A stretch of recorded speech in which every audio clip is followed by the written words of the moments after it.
Barang siapa yang melaksanakan silaturahim, artinya dia tidak memutuskan silaturahim, kalau toh seorang adik mendatangi yang tua atau kakak, yaitu alangkah lebih baiknya. Tapi kalau toh si adiknya itu repot, si kakaknya nggak usah sombong gitu. Ah, dia nggak pernah datang ke rumahku, aku juga nggak mau datang. Nah, nggak boleh ada niat seperti itu. Jadi niatin datar-datar aja kita memahaminya. Oh dia repot, kita tahu kerepotannya dia, maka kita duluan yang mengunjungi kepada adik kita. Gitu. Kalau masalah silaturahim. Tapi kalau ucapan salam, ya usahakan kita umpamanya kecil daripada dia gitu kan, baik dalam usia, dalam apapun juga, insya Allah kita duluan. Assalamualaikum. Dan di hadis lain, nanti bisa dokter masukkan, barang siapa yang mendahului mengucapkan salam, itu yang baik. Ada kalimat itu di hadisnya. Iya. Ini yang berjalan kepada yang duduk itu termasuk kalau misalnya kita di jalan, lagi jalan-jalan di jalan raya, kadang-kadang kan ada yang jongkok-jongkok di pinggir jalan gitu. Iya. Itu kita kasih salam ya? Iya, kita yang berjalan, ar-rokib, al-masyi. Ar-rokib itu yang menaiki kendaraan, al-masyi kepada yang berjalan itu maksudnya ya orang yang naik sepeda motor kepada orang yang jalan ya yang duluan itu. Ya. Oke. Lanjut ya, Saudara ya. Ya, lanjut. Ini sudah jelas, paham. Ya. 1473 monggo Wiwin kali ya. Oke. 14 berapa? 73. Dari Ali ia berkata, telah bersabda Rasulullah SAW, apabila beberapa orang berjalan, cukup seorang saja dari mereka memberi salam, dan cukup seorang saja dari orang banyak membalas. Diriwayatkan dia oleh Ahmad dan Baihaqi. Monggo, Dok. Jelaskan. Ya, jadi kalau kita berombongan, salah seorang bertemu dengan yang lain, seorang aja yang memberi salam, dan dari rombongan yang lain itu seorang saja yang menjawab salam, itu sudah cukup mewakili. Iya. Dan insya Allah dengan ada kalimat cukup di sini semuanya mendapatkan pahala. Orang yang tidak mengucapkan salam pun, kalau kita termasuk ke zona rombongan tersebut, insya Allah kita pun mendapatkan pahala. Dan ketika membalasnya, kita tidak ada orang yang datang kepada majelis kita atau ke rombongan kita, ada yang mengucapkan salam. Maka dijawab oleh seorang pun itu sudah mencukupi. Karena mohon maaf, kalimat assalamualaikum beda dengan kata assalamualaika atau assalamualaiki. Itu mencakup keseluruhan kalian. Nah, kalian bisa perempuan sendiri, bisa perempuan banyak, bisa juga dipahami dengan keseluruhan antara kelompok laki-laki dan perempuan. Cuman kan kita kategori muslimah. Jadi seandainya ada majelis taklim perempuan-perempuan itu, maka cukup dengan jawaban seseorang, dan ucapan salam pun cukup dengan seorang, karena kum itu menunjukkan bentuk jamak gitu. Oke.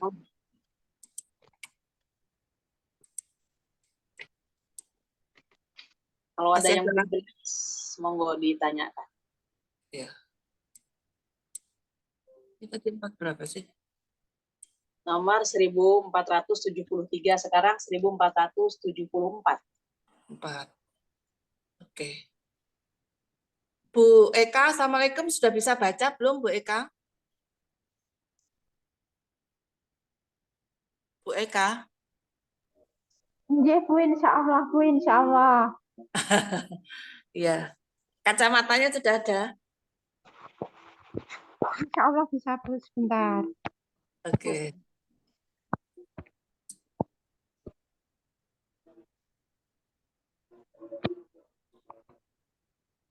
Bismillahirrahmanirrahim. Dan daripadanya Abi Hurairah ia berkata, telah bersabda Rasulullah Shallallahu Alaihi Wasallam, janganlah kamu mulai salam kepada Yahudi dan Nasara. Dan apabila kamu bertemu mereka di satu jalan, desaklah mereka kepada yang paling sempitnya. Dikeluarkan oleh Muslim. Keterangan Bagaimana Bunda Eka? Ini saya bukakan yang 1335 ini, Ustazah. Oh iya, ya monggo. Silakan. Ini, Mbak. Ini sama isinya, tinggal baca keterangannya. Yang bawah sini, Bu Eka. Yang mana, Bu? Yang bawah, paling bawah, keterangan yang paling bawah. 1335 itu sama isinya dengan yang tadi, tapi keterangannya yang tinggal dibacain. Oh, iya.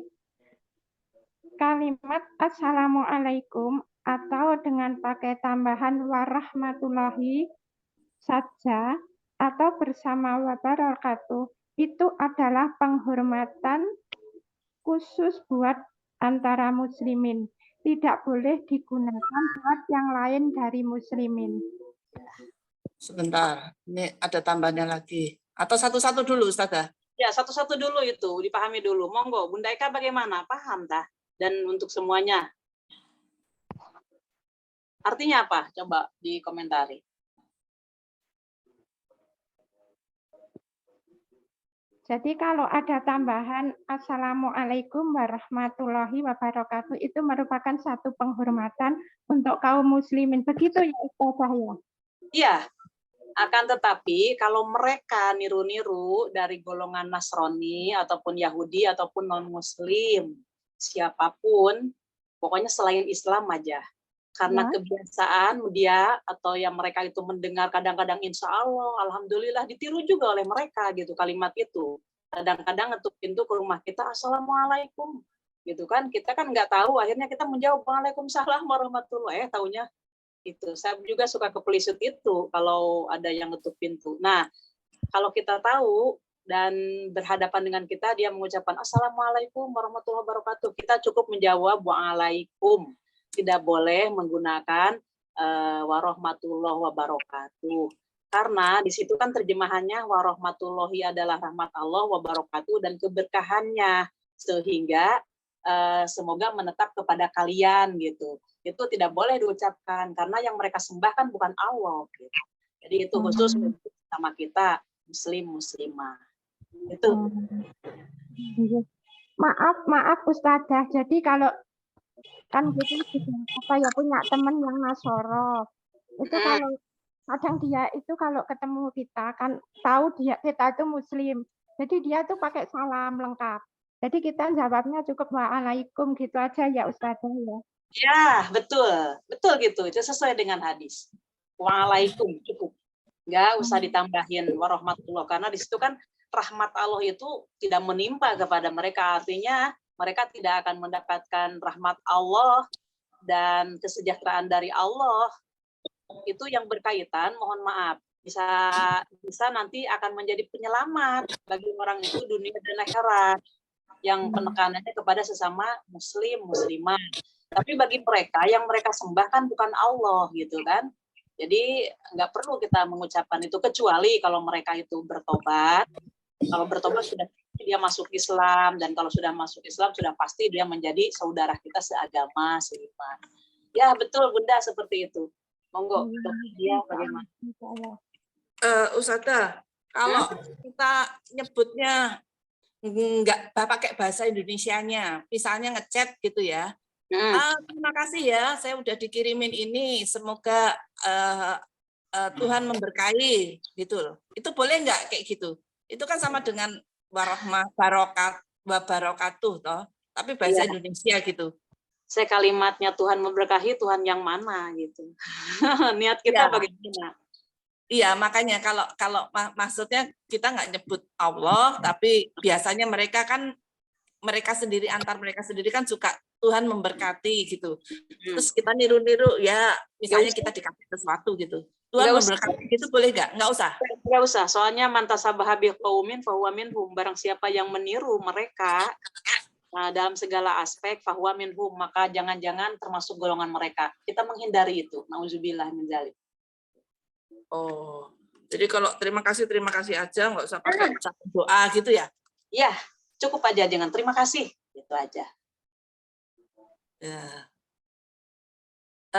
Kalau misalnya nggak usah sebut-sebut Allah Tuhan apa kayak itu, Makasih ya. Semoga dilapangkan rezekinya. Waduh, tambah enggak usah ya.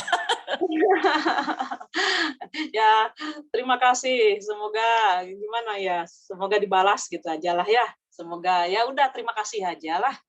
Soalnya kan doa kita pun kalau sesama kita mohon maaf. Jenengan memberi kepada saya memberi kepada jenengan kan sesama muslimah kita. Nah, kalau toh umpamanya kita tidak bisa membalas, di Islam itu kan adabnya membalas yang lebih baik daripada itu.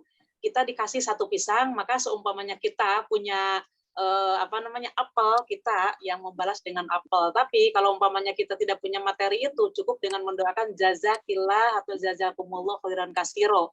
Artinya jazakumullah, semoga Allah membalas khairan yang lebih baik, kasiron dan yang lebih banyak daripada yang Anda berikan kepada kami. Cukup sekali itu. Itu tuntunan dari Rasulullah kepada kita ketika kita diberi. Jadi kalau kepada mereka ya udah terima kasih ya gitu aja udah cukup. Tapi cuma refleks lah karena kita kebiasaan terima kasih semoga Allah membalasnya itu kadang-kadang refleks kita terucap juga gitu. Iya. Ya, yang penting refleks pun nggak dosa ya, kadang refleks kok. Ya, kita soalnya refleksnya kepada kebaikan karena kebiasaan kita gitu. Tiba-tiba itu, tapi udah begitu kita mengucapkan astagfirullah gitu istighfar ya Allah gitu. Ya gitu dah lah insya Allah. Iya. Oke. Keterangan yang berikutnya ya, Ustazah. Ya, boleh lanjut. Nih. Masih bisa Bu Eka baca? Insya Allah, Bu, insya Allah. Oh, lanjut. War bin Makramah dan Marwan. Loh, ini yang ini, atas yang ini, kaum Yahudi rata-rata. Diklik besar ya. Yang mana, Bu? Yang atas sendiri. Kaum Yahudi rata-rata. Ini kan keterangan yang kedua. Oh, jinjih. Ngapunten. Keterangan yang kedua, kaum Yahudi rata-rata selalu dengan segala daya upaya menghalangi kita daripada mendapat kesempatan berjalan di sebelah kanan mereka. Mereka anggap kita orang-orang sial, yang melewati sebelah kanan mereka. Memang orang licik sih orang Yahudi itu. Maunya menindas.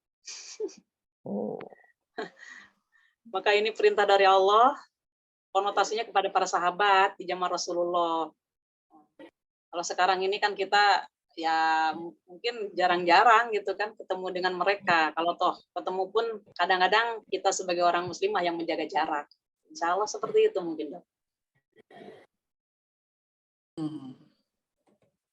Oke. Yang ketiga 4 sama 5, Bu Eka?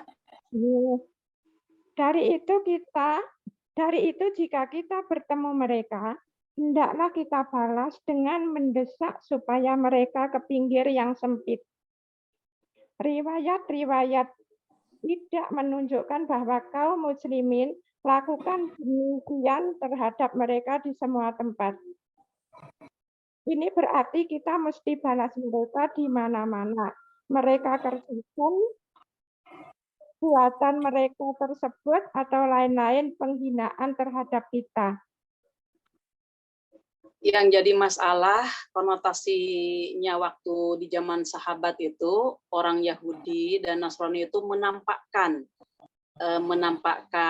seolah-olah penyerangannya gitu kepada orang-orang yang beriman.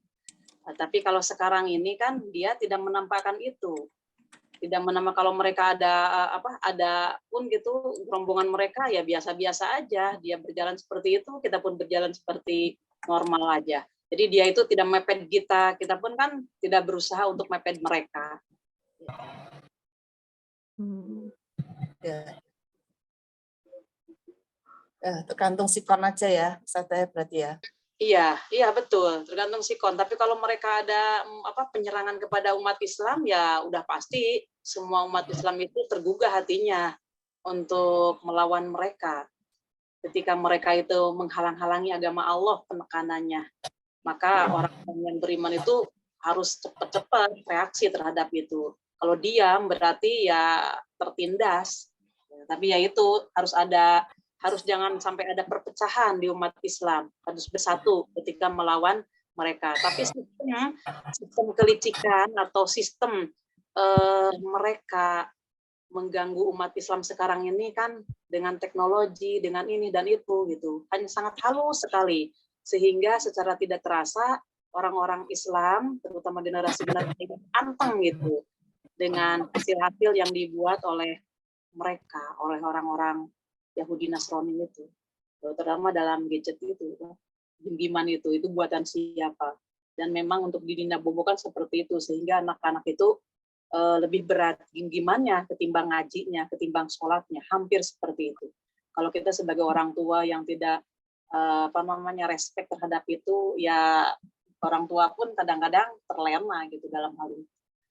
Makanya di situ perlunya kita mohon pertolongan kepada Allah. Monggo, Dok.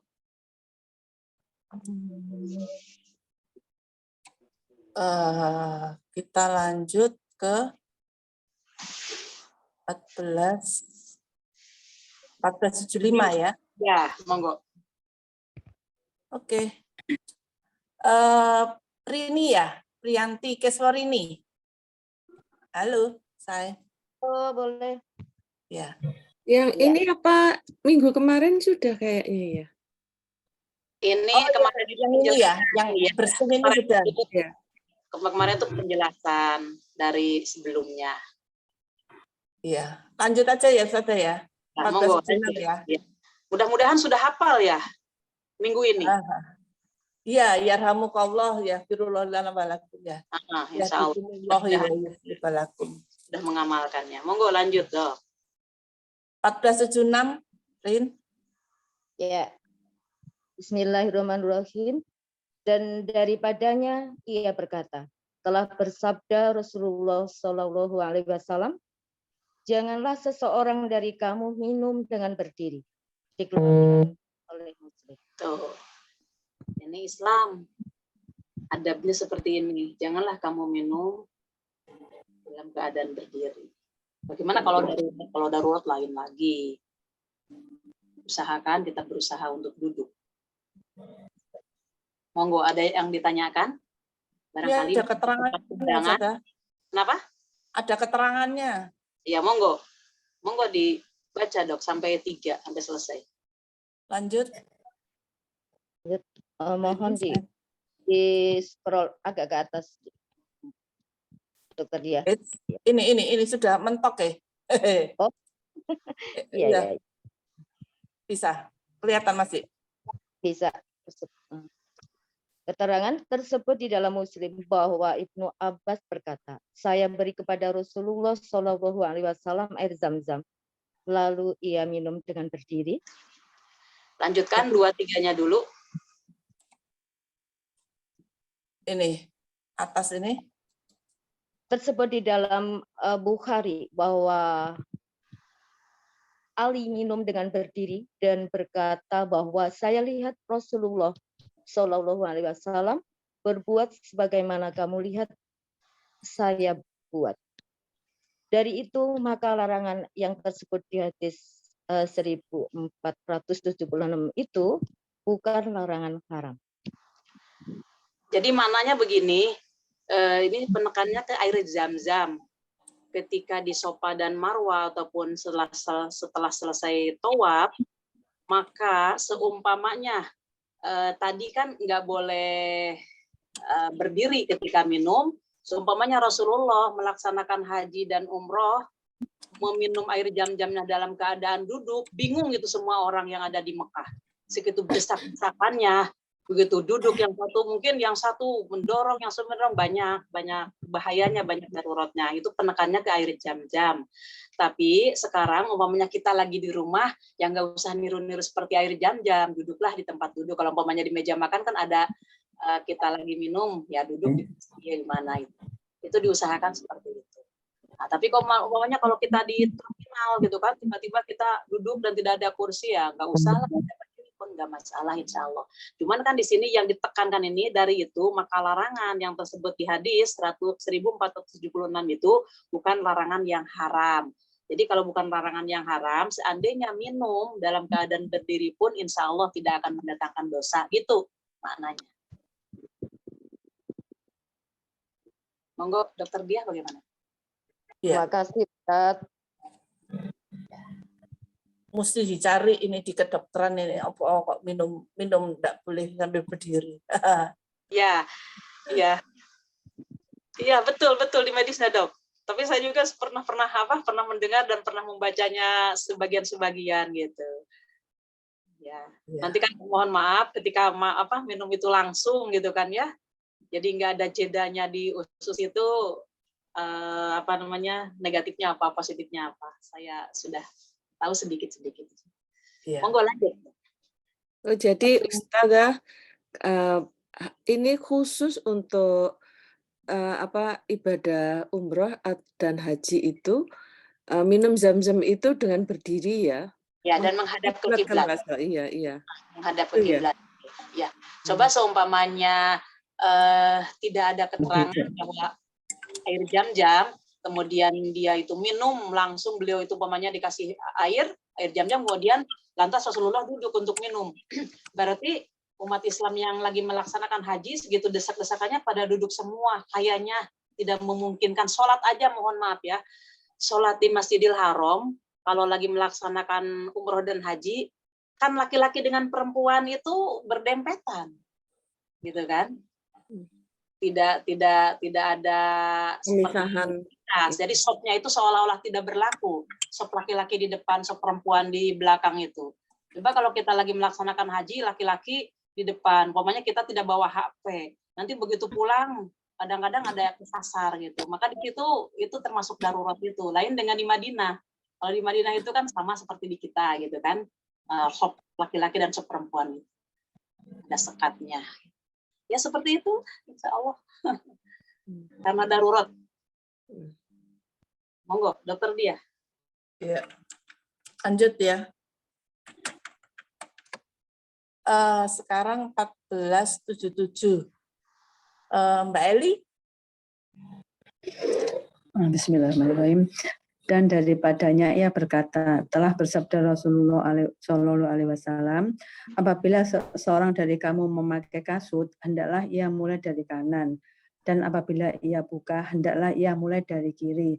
Yaitu hendaklah yang kanan itu pertama dipakaikan dan di akhir dicabut. Kasut itu apa, Ustazah?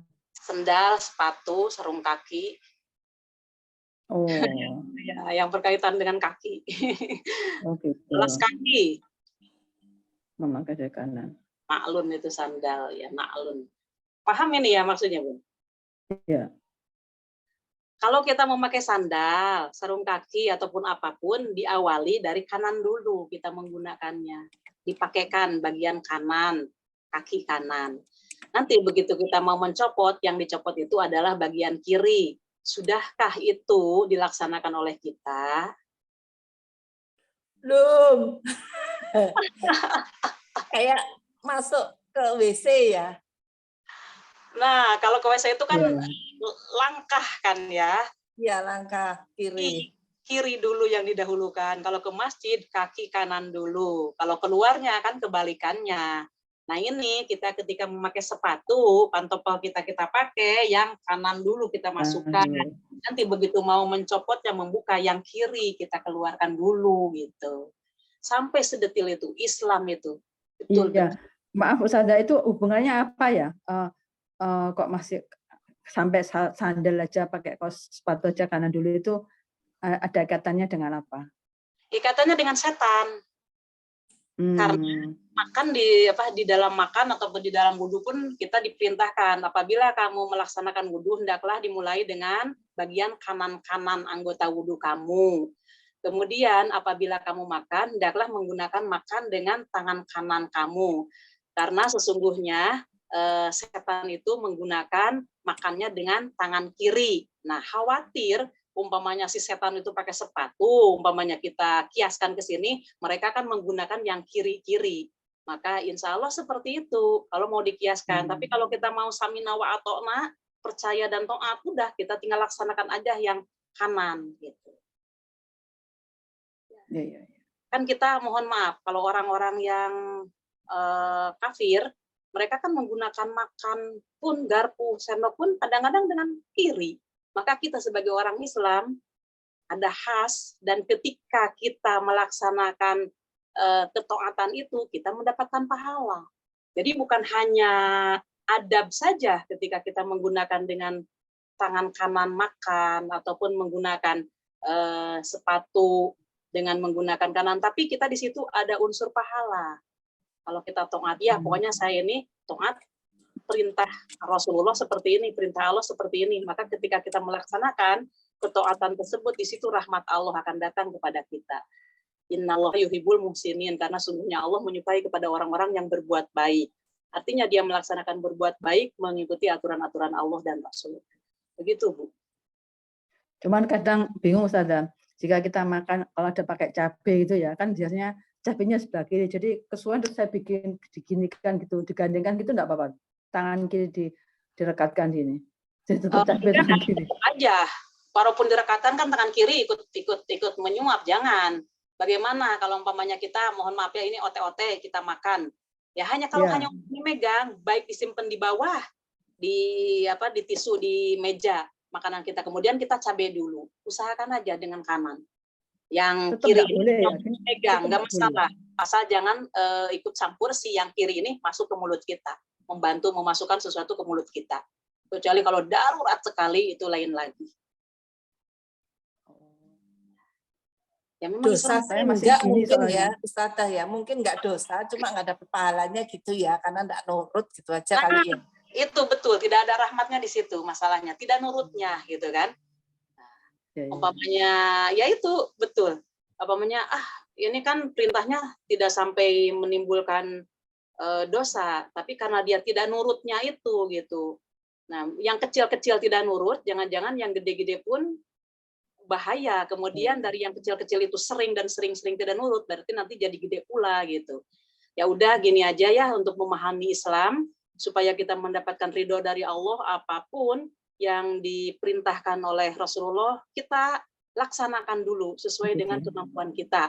Apapun yang dilarang oleh Rasulullah kita jauhi sekuat tenaga, jangan sampai mencoba-coba. Nah, disitulah merupakan samina wa atona kita. Jangan mohon maaf, jangan kita sombong ketika kita menyalahi aturan Allah itu, ya ada kesombongan di hati kita. Ini kan tidak dosa, walaupun berdiri makan berdiri umpamanya, ini kan bukan dosa, jadi larangannya tidak haram. Tapi ketika kita sempat untuk duduk pun tidak dilaksanakan, malah hati-hati, itu ada khawatir ada kesombongan gitu, memelihara kesombongan. Monggo Dokter Dia. Iya. Ya. Oke, lanjut guys, ada? Ya, lanjut. 1478. Mbak Susi, monggo Mbak Susi.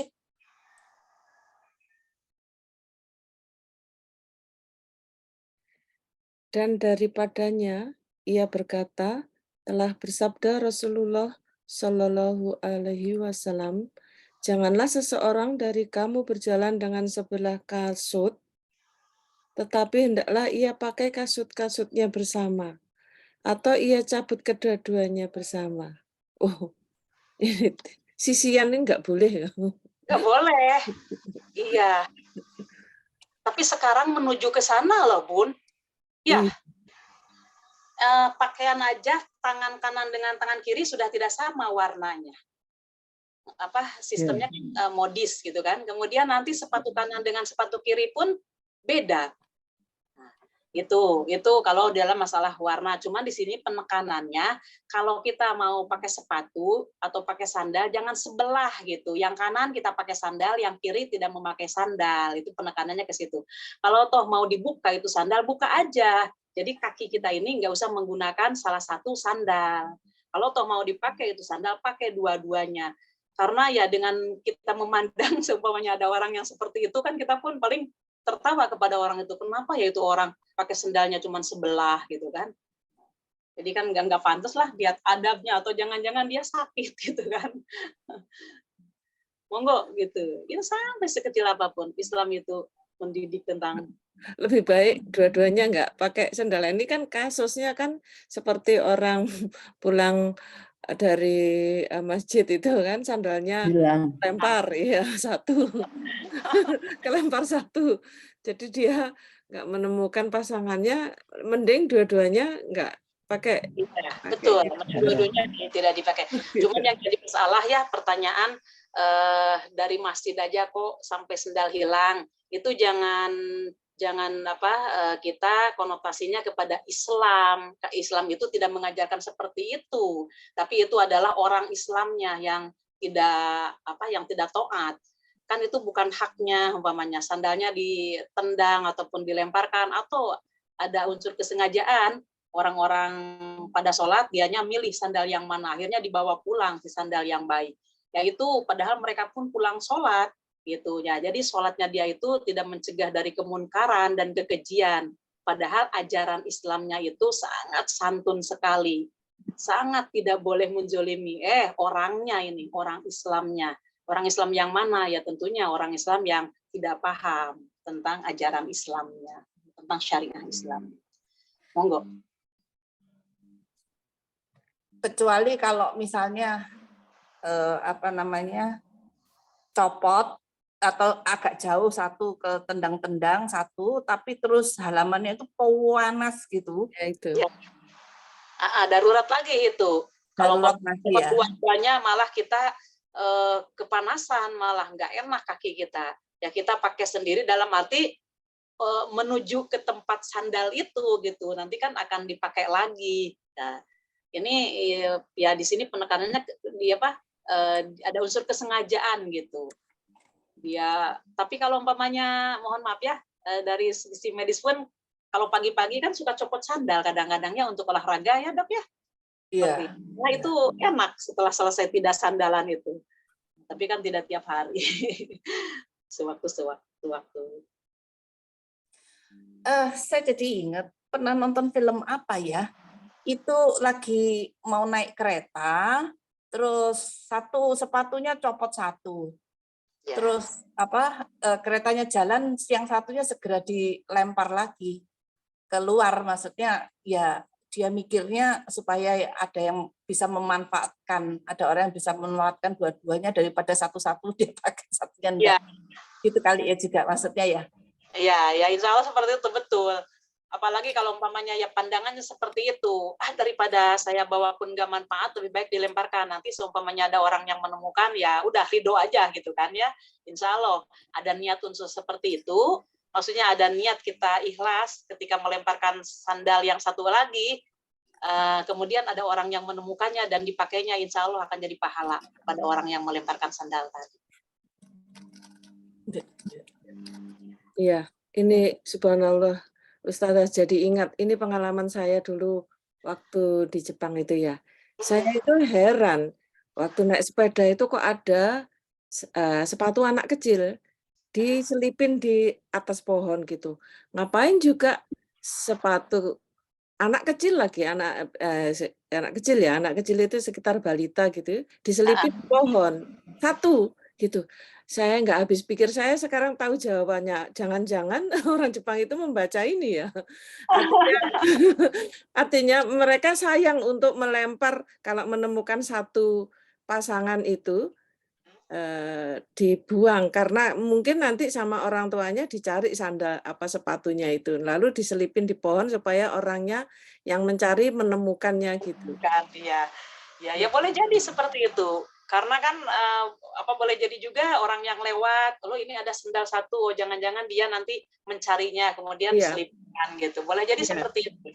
Itu ya gitu ya.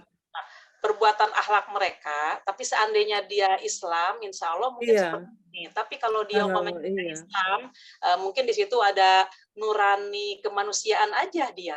Dari kemanusiaannya ya saya ambil pun untuk apa gitu kan, lebih baik dilemparkan, jangan-jangan nanti orang tuanya ataupun ya jalan melihat itu, itu sandalnya anak saya gitu kan, suka seperti itu. Ya, artinya berarti kita itu sebenarnya punya ini ya pasal-pasal seperti itu, subhanallah. Saya jadi Sudah lebih dahulu kita. Iya, tapi mereka tidak tersosialisasi, maksudnya tersampaikan, terdidik di orang Islam sendiri ya. Kenapa itu terjadi? Karena orang Islam itu, mohon maaf, banyak yang tidak mentadaburi Al-Quran sama Sunnah, itu masalahnya. Coba kalau dia itu mulai dari awal balik sampai diwafatkan oleh Allah terus, tolab ilmi syar'i, insya Allah akan tersosialisasi di mana-mana dalam hal ajaran-ajaran Islam itu. Kita aja kan seperti ini, udah sepuh-sepuh, ternyata ini ada di dalam Islamnya gitu. Ya mudah-mudahan. Maka dari itu saya jelaskan sedikit mengenai tolab ilmi. Kan kita sudah jelas bahwa mencari ilmu itu adalah wajib bagi laki-laki dan perempuan, dan kewajibannya seperti apa? Seandainya kita tidak tolab ilmi syar'i, berarti kita termasuk dosa. Kenapa dikatakan dosa? Sebagaimana kita melaksanakan sholat. Kalau kita melaksanakan sholat, alhamdulillah dapat pahala, tapi ketika kita melanggar aturan sholat itu tidak kita kerjakan, berarti kita dosa. Tolab ilmi pun seperti itu. Kita akan bisa sholat yang benar bagaimana, zakat yang benar bagaimana, puasa yang benar bagaimana, menurut Allah dan Rasulnya, bahwa itu dikatakan baik dan benar kalau kita tidak mencari ilmunya. Maka sudah dijelaskan mencari ilmu itu adalah wajib bagi muslimin muslimat, laki-laki dan perempuan. Sampai kapan? Sampai diwafatkan oleh Allah. Nah, kenapa? Kaitannya dengan masalah waktu. Ketika kita di hadapan Allah nanti akan diminta pertanggungjawaban mengenai umur kita, mengenai lusuhnya, lelahnya, capeknya badan kita ini dipakai apa, dikasih waktu luang dipakai apa gitu. Dan kita seumpamanya sudah mengetahui ilmunya, kita ditempatkan oleh Allah di dunia ini untuk apa gitu kan. Jadi kita akan mengenal diri kita sendiri seandainya kita mempelajari ilmu syar'i, insya Allah. Seperti itu. Maaf Ustazah, tentang thalabul ilmi itu apa ada di surat apa? Di Quran surat berapa, Ustazah? Banyak perintah-perintah tentang masalah apakah kamu tidak mentadaburi Al-Quran? Gitu. Kalau saya buka, itu kalimatnya gitu. Apakah kamu tidak mempelajari Al-Quran? Apakah kamu tidak beriman kepada banyak sekali itu tentang itu. Kemudian dijelaskan oleh Rasulullah. Kalau teksnya secara langsung itu di dalam hadis Rasulullah SAW bersabda, mohon maaf, resume yang dibuat, yang diresumukan oleh Dokter Diah itu insya Allah coba kalau umpamanya jamaah An-Nur ini membaca keseluruhannya, wah bisa-bisa nangis itu, dan dia akan mengenal dirinya sendiri. Tapi kalau hanya resume itu di-share kemudian hanya dibiarkan begitu saja, itu tidak akan ada maknanya. Monggo, yang resume kemarin itu, yang 24 halaman itu mulai dari awal, monggo, itu bagus sekali. Dan semuanya itu merujuk, alhamdulillah. Dokter Diah, mudah-mudahan manfaat. Nah, coba itu dibaca di situ, itu lengkap semuanya. Jadi ketika kita membaca resume yang kemarin itu, insya Allah kita akan mengenal diri sendiri. Oh, ternyata saya itu seperti ini. Oh, ini. Jadi itu dalil sama Qurannya itu udah jelas gitu. Quran sama hadisnya oleh Dokter Diah dikemukakan. Ya begitu, nanti jawabannya ada di resume Dokter Diah. Ya. Monggo, Dokter Diah bagaimana? Lanjut ya, Sada? Ya, lanjut. 1479. Mbak Nul. Mbak Usnul. Ya, Bu. Tak zoom dulu. Bismillahirrahmanirrahim. Dari Ibnu Umar, ia berkata, telah bersabda Rasulullah Shallallahu Alaihi Wasallam, Allah tidak mau melihat kepada orang yang meleretkan pakaiannya dengan sombong. Muttafaq alaih. Meleretkan itu apa ya? Mohon maaf, ini penekanannya kepada laki-laki di dalam Dokter Diah, di dalam Riyadhus Sholihin, ya dicatat aja ini kata-katanya saya. Di dalam Riyadhus Sholihin tentang pakaian, atau di Abu Daud, di Tirmidzi pun ada itu, bahwa ketika di zaman Rasulullah ada orang yang memakai pakaian seperti gamis gitu, tapi itu di bawah mata kaki. dan bahkan sampai menyapu tanah ya. Gamisnya itu menyapu tanah, maka itu menunjukkan kesombongan bagi dia gitu. Artinya kenapa?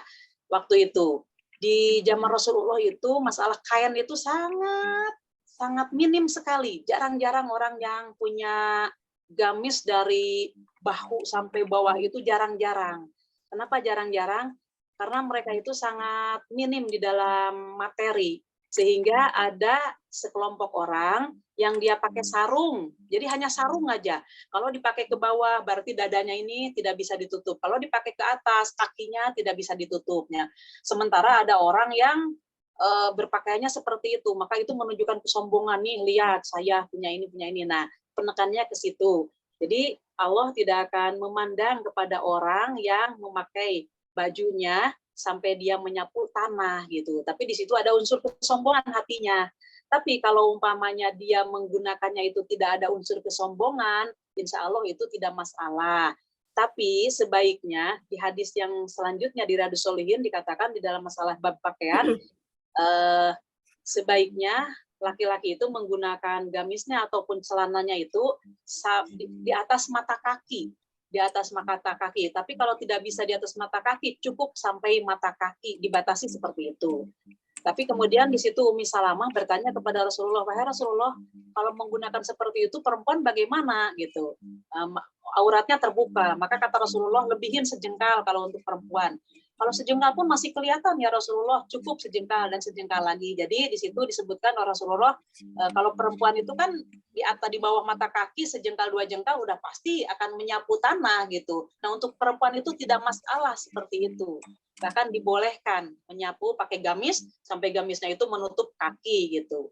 Bahkan sampai menyapu tanah itu tidak masalah bagi perempuan dan tidak dikatakan sombong, tapi untuk menjaga auratnya. Tapi kalau untuk laki-laki itu yang melakukan seperti itu dan di dalam hatinya itu ada kesombongan, itulah yang Allah itu tidak suka, tidak memandang kepada orang tersebut. Tapi kalau tidak ada unsur kesombongan, insya Allah dia tidak ada niat di dalam hatinya untuk sombong. Tapi sebaiknya menggunakannya kain ataupun celana di atas mata kaki yang baik. Tapi kalau kamu tidak bisa, maka cukup sampai mata kaki. Nah itu. Maka ketika kita ada orang-orang laki-laki yang menggunakan gamisnya, kan laki-laki suka, terutama kan orang-orang Arab gitu kan, ditiru oleh orang Indonesia menggunakan gamis-gamis itu yang panjang, yang putih itu. Nah itu di atas mata kaki sebaiknya. Dan celana-celana pun seandainya ada ibu atau kita yang melihat, loh itu orang kok, kalau melihat dari segi kebiasaan, karena mohon maaf, mungkin mata kita biasanya orang yang memakai celana itu di bawah mata kaki atau pas mata kaki. Tapi ini ada orang yang di atas mata kaki. Justru itulah yang disyariatkan oleh Islam gitu. Kalau kita sudah tahu ilmunya. Tapi kalau ada orang yang tidak paham ilmu itu, orang Islam sendiri pun malah mencaci gitu loh. Ini orang ini, oh pasti dia itu seorang yang radikal, seorang yang ini dan lain sebagainya. Itu salah total penilaian seperti itu. Monggo. Maaf tanya lagi Ustazah. Itu kan mengenai busana keseharian ya. Misalkan kalau untuk pengantin gitu ya, pengantin itu bajunya tambah panjang, yang itu kan umumnya sekarang kayak gitu, itu gimana? Termasuk kan berlebih-lebihan apa tidak? Terus Di itu dalam ya. Itu untuk keindahan. Ya. Kalau di sisi lain, innallaha jamilun yuhibbul jamal, sesungguhnya Allah itu maha indah dan menyukai keindahan. Tapi di ayat lain pun itu Al-Quran dua-duanya. Di Al-Quran disebutkan innallaha la yuhibbul musrifin, sesungguhnya Allah tidak menyukai orang-orang yang berlebih-lebihan. Tapi boleh jadi mohon maaf itu hanya momen itu saja gitu. Dan kemudian ketika melangkahnya pun dibantu oleh orang-orang yang di belakang mengangkatkan gamis seperti itu gitu untuk perempuan. Tapi yang jadi pertanyaan ketika di bagian pinggangnya itu kan ngepres, bahkan mohon maaf di buah dadanya pun ngepres dan kadang-kadang itu tidak tertutup. Maksudnya kepalanya pun kan tidak ada hijabnya. Nah itu yang jadi pertanyaan. Kalau yang atas seperti itu ya Ustazah. Iya, bawahnya itu sampai 2 meter, begitu bagian pinggangnya dan dadanya itu terbuka, ya itulah yang tidak sesuai dengan ajaran Islam. Dan itu memang desainnya bukan orang Islam dan bukan untuk orang Islam gitu. Kalau toh itu ada di kita orang Islam yang melakukan itu, berarti orang Islam tersebut tidak paham tentang syariat Islam. Kalau toh paham pun boleh jadi diabaikan gitu. Bagaimana dokter? Bagaimana Bun? Terima kasih paham. Habis manten, sisa bajunya, maksudnya sisa kain yang Panjang itu dipotong dijadikan baju lagi. emang jadi baju lagi, jadi kebaya ya Bu. Kayak gule jadi ini toh, jadi apa itu? Tengkleng. Kayak gule jadi tengkleng kan? Ya. Jadi kalau mantenan enggak apa-apa ya, insya Allah ya, karena cuma sekali begitu ya. Boleh yang di atas itu ya. Yang tidak boleh itu bagian atasnya ya, harus perhatikan untuk muslimah tertutup itu. tapi telanjang. Nah, itu. Sekarang itu jilbaban tapi kan ini ngepres. ya, mohon maaf. Dibentuk. Pakai jin ke bawahnya, atasnya pakai kemeja tangan panjang, pakai kerudung, tapi kemejanya itu tidak menutupi Bentuk. Bagi perempuan, kalau toh dia mau memakai celana panjang, tolong celana panjangnya jangan ngepres. Artinya ya istilah kita kan kulot gitu kan, pakai kulot itu untuk perempuan. Kemudian baju kurungnya pun coba di atas, di bawah lutut. Insya Allah itu masih Islami seperti itu. Di bawah lutut untuk baju kurungnya, celananya pun harus celana yang longgar-longgar, jangan ngepres. Ini ada yang sampai paha bajunya tertutup, tapi pakai legging gitu ya, podo ae. Iya. Makanya ini apa namanya mensosialisasikan ya, kalau saya ini kalimatnya mentadaburi Al-Quran sama Sunnah dalam hal bab pakaian itu betul-betul harus jelas. Di Qurannya jelas, surat Al-Ahzab, kemudian surat. Ustazah, maaf. Ini kalau saya ke pasar itu kan saya masih pakai celana panjang, tapi pakai baju atasnya di bawah lutut. Soalnya kalau pakai baju muslim itu kan ya agak ribet ya, kan naik motor. Itu gimana ya? Ya, kan saya juga tadi udah menyebutkan celananya jangan ngepres, jangan legging, usahakan kita longgar. Dan Ibu tadi sudah mengatakan bahwa baju kurungnya itu di bawah lutut, itu sudah insya Allah. Dan saya pun melaksanakan itu juga gitu, karena saya kan suka naik sepeda sendiri, suka naik motor sendiri. Bahkan kalau pernah kejadian saya pakai gamis, nggak sadar ini jatuh ke bawah, itu hampir masuk ke itu, ke jeruji, ke roda ya, ke rodanya itu, dan itu pernah terjadi juga gitu. Jadi kita ikuti aja, Islam itu tidak kaku, tapi kita jangan apa namanya, yaitu kita harus hati-hati, insya Allah seperti itu. Usahakan berpakaian pun jangan yang ketat-ketat ya. Kalau umpamanya badan kita ini ukuran M, cobalah kita pakai XL, itu sudah enak sekali gitu. Adapun ini kok apa namanya kelombor-kelombor, lah nggak usah digubris, pokoknya kita niat karena Allah apa namanya memakai seperti ini. Ya gitu aja untuk perempuan muslimah. Oh, dokter dia? Iya, oke, lanjut ya. Mbak Tin, Assalamualaikum. Mbak Tin monitor.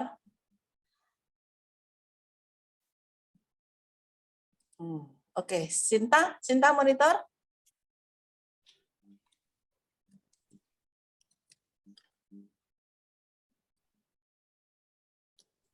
Oke, ya balik ke dia. Aku monitor tadi itu apa? Ini foto-foto aku bingung buka ininya. Sebentar. Mau dibaca yang mana? 1480 Sin. 1480 dan daripadanya. Bahwasanya Rasulullah Shallallahu Alaihi Wasallam bersabda, apabila seseorang dari kamu makan hendaklah ia makan dengan kanannya. Dan apabila minum, hendaklah minum dengan kanannya. Karena setan makan dengan kirinya dan minum dengan kirinya. Dikeluarkan dia oleh Muslim. Paham ya? Iya, paham, dan masih sering melihat orang makan minum dengan tangan kiri, refleks sekali ini. Di situ. Sering melihat loh ya, saya insya Allah kalau kami di keluarga udah kebiasaan dari kecil, bahkan saya punya adik yang kidal ya, semuanya tangan kiri. Saya ingat banget waktu kecil bapak saya sampai kalau makan tangan kirinya diikat di kursi sehingga dia makan pakai tangan kanan, tetapi segala yang dia lakukan kecuali makan itu dengan tangan kiri. Ya nulis, ya apa, mengerjakan apa itu kiri. Tapi alhamdulillah karena sudah dibiasakan dari kecil, dia makan, minum dengan kanan. Ya, walaupun kidal pun betul, karena di dalam hadis yang panjang kata-katanya begini, ya Rasulullah, kata orang yang kidal tadi, ya Rasulullah, saya ini tidak bisa katanya menggunakan makan dengan tangan kanan gitu. Maka kata Rasulullah, sesungguhnya tiada orang yang menggunakan makan dengan tangan kiri kecuali dia kesombongan. Nah, begitu dari kesombongan seperti dokter barusan katakan, bahwa di keluarga itu ada yang kidal, tapi begitu giliran makan karena dia dibiasakan untuk dengan tangan kanan, begitu giliran makan kanan, tapi selain itu nulis apa saja, ya itu kan tidak dipersoalkan gitu, silahkan aja, yang penting kanannya ini digunakan untuk makan. Kenapa? Karena setan itu menggunakan dengan tangan kiri makannya dan minumnya, maka kita jangan meniru. Jadi seandainya ada orang yang menggunakan itu, dia orang Islam tapi menggunakan itu, ya ini dia tidak mentadaburi, kalau istilah saya ini tidak mentadaburi, tidak tersosialisasikan ini gitu. Kenapa? Nah, seperti itu karena boleh jadi dia tidak ada yang mengajak, ataupun tidak diajak pun mungkin dia masih menolak untuk mempelajari syar'i, ilmu syar'i itu. Inilah gunanya bagi kita, sehingga ketika kita mempelajari ilmu syar'i itu akan kita mendapatkan furqan dari Allah. Furqan itu adalah pemisah mana yang menurut Allah itu baik dan benar, mana yang tidak baik dan benar, yang tidak benar. Maka ketika kita sudah tahu ilmunya seperti ini, oh iya, masih banyak dia orang Islam yang menggunakan seperti itu. Jadi tapi alhamdulillah kita tidak menggunakan begitu. Tapi untuk amar ma'ruf nahi munkarnya, seumpamanya itu teman kita atau saudara kita, maka kita jawel dia. Kasih tahu gini, sampaikan ayat ini kepada mereka. Wajib. Karena umpamanya kita membiarkan, kita nanti di hadapan Allah itu jadi pertanyaan nanti. Kamu sudah tahu kenapa saudaramu dibiarkan menggunakan tangan kiri minum dan makan gitu kan? Nanti ada teguran itu. Tapi ketika kita sudah menyampaikan dalil ini kepada mereka, insya Allah di hadapan Allah kita sudah bebas dari pertanyaan itu. Begitu? Ustadzah bertanya ya. Ya, monggo. Jadi ini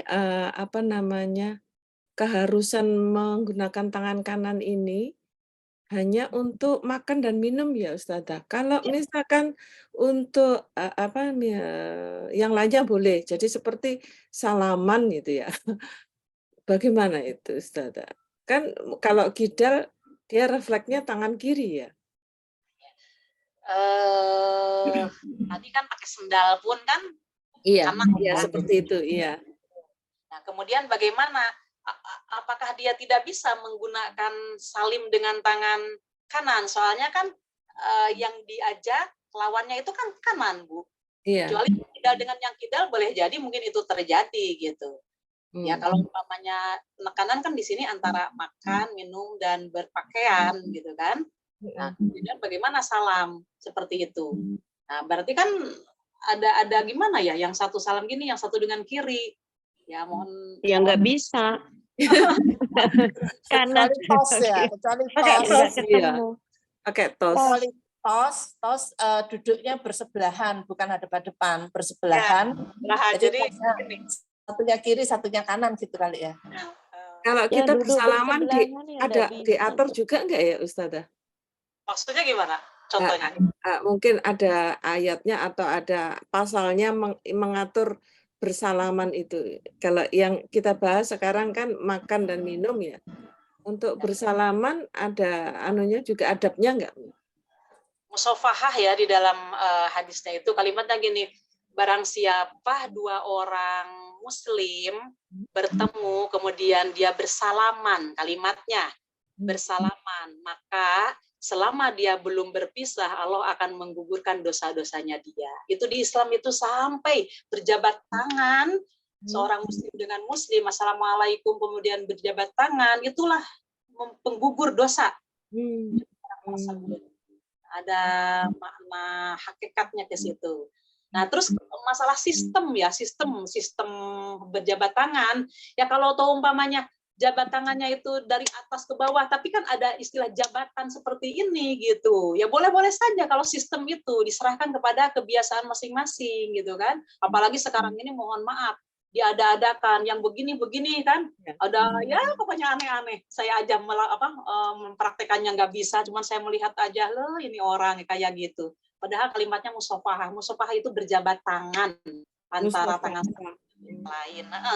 Itu bahasa Arab. Musofahah. Musofahah ya. Nah, barang siapa yang bertemu dua orang muslim, kemudian dia bermusofahah, berjabat tangan, maka sebelum dia berpisah digugurkan oleh Allah dosa-dosanya mereka berdua. Itu.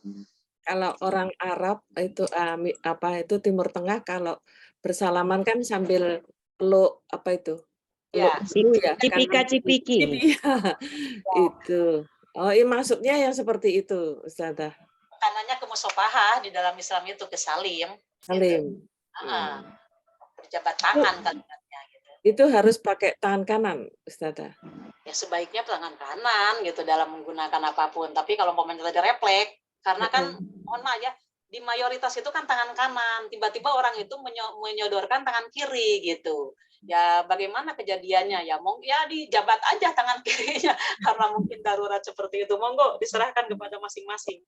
Maksud saya di dalam hadis atau apa tidak ada pasalnya yang mengatur itu ya, Ustazah? Kalimatnya sedetil apapun kan ada masalah adab gitu kan. Yaitu musofahah tadi, apakah enak gitu dengan tangan kiri bertemu dengan tangan kanannya orang. Kita tangan kiri berjabat, orang menunjukkan kanan, itu bagaimana gitu. Ya tapi di situ kan begitu udah itu terjadi, dijabat juga, bertanya si orang yang menunjukkan tangan kanan, oh ini kenapa tangan kanannya dia tidak diitukan. Boleh jadi orang itu akan tersinggung atau bagaimana, tapi lama-lama oh jangan-jangan dia kidal gitu aja, mungkin maklumnya di situ barangkali. Tapi untuk urusan makan dan minum sudah jelas ya? Ya, dan memakai sandal. Sandal ya, apa kaki ya? Menyisir pun ada. Menyisir dengan yang didahulukan itu anggota kanan semuanya. Oh, oke. Wudu ya, seperti wudu juga ya kan semua. Ya. Dan hadisnya ini, mungkin yang jabatan dengan tangan kanan itu tergolongnya dalam hadis ini. Boleh nanti di resume dokter dia, sesungguhnya Rasulullah itu menyukai segala sesuatu dengan kanannya. Ada kalimat itu. Mungkin kalimat kanannya itu termasuk musofahah itu. Ada hadisnya secara umum itu. Segala sesuatu dimulai dengan kanannya, itu juga bulu marom, dokter dia ada. Jadi untuk siapa bisa carikan. Ya, monggo lanjut. Ya, terakhir Sinta, lanjutin satu lagi Sin, 1481. Ya, 1481. Dari Amr bin Shuaib, dari bapaknya, dari datuknya, ia berkata, telah bersabda Rasulullah Sallallahu Alaihi Wasallam, makanlah dan minumlah dan pakailah dan bersedekahlah dengan tidak israf dan tidak sombong. Dikeluarkan dia oleh Abu Daud dan Ahmad dan ditaklikkan dia oleh Bukhari. Ini kalimatnya singkat tapi padat maknanya. Ini israf, ini israf di bawah. Lebih-lebihan. Iya. Paham, Bun? Iya. Insya Allah. Ya ya enggak boleh makan minum yang berlebihan sampai mubazir, terus bersedekah Oh, israf itu enggak ngerti saya israf. Israf itu berlebihan. Oh. Makanlah. Kalau sudah kenyang ya udah cukup kenyang ini. Udah kenyang, masih ada porsi ini terus akhirnya kan namanya ya kalau di kita ya dokter dia kalau udah makan lagi rasanya perutnya itu bagaimana gitu. Iya, saya itu jadi ingat restoran-restoran yang sekarang kan membuat aturan kita boleh makan sekenyangnya tapi tidak boleh melebihkan. Artinya tidak boleh ada yang sisa di piring kita karena kalau sisa kena denda. Terus saya kebiasaan di keluarga kalau di restoran boleh pesan apa saja tapi harus tanggung jawab. Tidak boleh pesan-pesan tapi tidak menghabiskan. Dan tidak sombong. Bersedekah dengan tidak israf dan tidak sombong. Saya jelaskan, tadi kan masalah makan, tidak boleh berlebihan, sudah kenyang ya cukup dicukupkan aja, ini Islam. Kemudian minum pun demikian. Kita sudah minum 1 gelas sirup ini, di situ masih ada jus jambu, tak paksakan gitu. Akhirnya, gitu perut itu. Nah, nggak boleh di Islam seperti itu. Walbas ini, mohon maaf, dan berpakaiannya. Berpakaian itu artinya sesuai dengan kebutuhan kita. Yang jelas sudah pasti harus syar'i, kita sebagai muslimah, pakaiannya pakaian muslimah. Kemudian jangan berlebih-lebihan itu di sini ya, kalimat berlebih-lebihan itu kalau kalau kita punya uang harganya itu sekian, kita mampu, tapi ada hadis lain kalimatnya begini, barang siapa yang dia menggunakan pakaian karena dia takut kepada Allah, artinya mengharapkan cintanya Allah, maka dia menggunakan yang sederhana pakaiannya. Walaupun dia punya uang banyak, walaupun dia mampu untuk membelinya yang mahal itu, gitu kan. Nah, maka ketika itu batasan untuk pakaian itu yang dibutuhkan oleh kita, yang sederhana, dan itulah orang Islam ada batasan-batasan seperti itu. Kemudian watasodak, hendaklah kalian bersedekah fi ghairi saraf, tidak berlebih-lebihan. Ketika kita punya uang 1 juta, udah 900.000 ini saya keluarkan, yang 100.000 dia pegang. Nggak seperti itu Islam mengajarkan untuk bersedekah pun. Maka disesuaikan, seumpamanya kita kalau mau meniru zakat mal, zakat yang diwajibkan sampai nisabnya itu, kalau umpamanya kita punya 1 juta, mau niru itu ya 2,5 dari 1 juta berapa? Berarti kan sekitar 25.000 ya dari 1 juta. Ya udah kita cukup seperti itu. Atau umpamanya kita masak 25.000 saya umpamanya ada. Nah itu kalau sedekah itu kan tidak ada batasan untuk mengeluarkan seperti zakat mal. Maka saya punya uang 1 juta, saya tak kasihkan 200. Saya tak kasihkan 300 atau setengahnya umpamanya 500. Tapi di dalam hati tidak ada kesombongan, tidak ada kesombongan itu orang lain itu sedekahnya hanya segini. Tapi ini saya yang paling banyak. Tidak seperti itu. Jadi tidak berlebih-lebihan, masih ada pegangan untuk kita di dalam bersedekah. Paham? Bunda, Dokter Dia bagaimana? Paham. Ya, cukup deh, Ustazah. Ya, cukup sampai sini. Mudah-mudahan ilmu yang kita pelajari ini meningkatkan amal kita, meningkatkan ketakwaan kita, sehingga di dunia ini kita mendapat keridhaan dari Allah, dan mudah-mudahan kita diwafatkan oleh Allah dalam keadaan husnul khotimah. Amin. Pada kita jamaah An-Nur beserta keluarganya juga dihimpun oleh Allah di dalam surga firdausnya Allah. Amin ya rabbal alamin. Amin. Astagfirullah li wa lakum, subhanakallahumma wa bihamdika asyhadu an la ilaha illa anta astaghfiruka wa atubu ilaik. Rabbana atina fid dunya hasanah wa fil akhirati hasanah wa qina adzabannar. Wassalamualaikum warahmatullahi wabarakatuh. Waalaikumsalam. Assalamualaikum warahmatullahi wabarakatuh.